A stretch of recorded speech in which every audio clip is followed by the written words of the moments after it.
fast. Now, why do you want to get out of the gate fast? Because this business is easier to build fast than it is to build slow.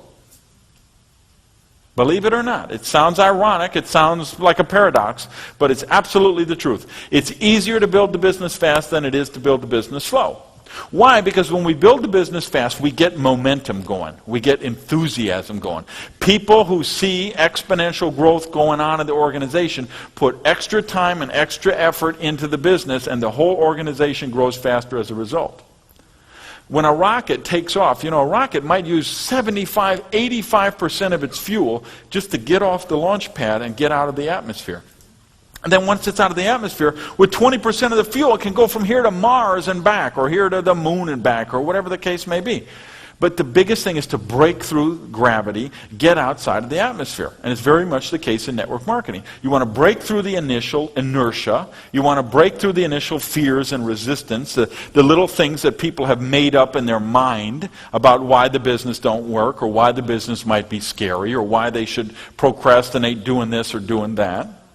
So if we can get some fast action going, we see the whole organization replicate a lot faster.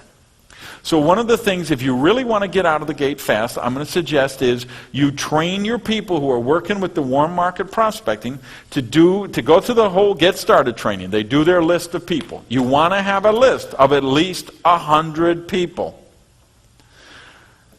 Now you think that I don't know that your people are going to say they don't know 100 people? Of course they're going to say that. It's in their DNA. They can't help themselves. It's just one of those knee-jerk reactions. And that's why you've got to get out that First Steps booklet that comes in that fast track heart attack thing. Who do you know named Joe? Who do you know named Mo? Who do you know named Curly? Who does your dry cleaning? Who did you buy your car from? Who's your carpet cleaning? Who do you rent your apartment from? Who's your attorney? Who's your CPA? Who's your hairstylist? Who's your lawn guy? Who's your pool guy? Who's your chiropractor? Who's your acupuncturist? And we start with the A and the acupuncture and the whatever, and we go all the way to zoologist. Okay, and we take them through the process, and they know more than 100 people. Remember a long, long time ago they had that Unabomber guy, lived in Montana in the woods somewhere, and he was mailing out these mail bombs everywhere. The guy lived in the woods with no electricity, no running water, no nothing. They finally arrest him, and then they're going around the town, they're interviewing him, and everybody knows the guy. It's like, yeah, he used to tie up his bike here and he'd buy supplies there. Yeah, he came in every Wednesday and he'd have a coffee at the shop. So if the Unabomber knows 100 people, don't you think your people probably do? Now, I've also got some other research to support this. When they've done a study of wedding receptions, do you know the average wedding has 500 people? They have 250 people on the groom's side. They have 250 people on the bridal side.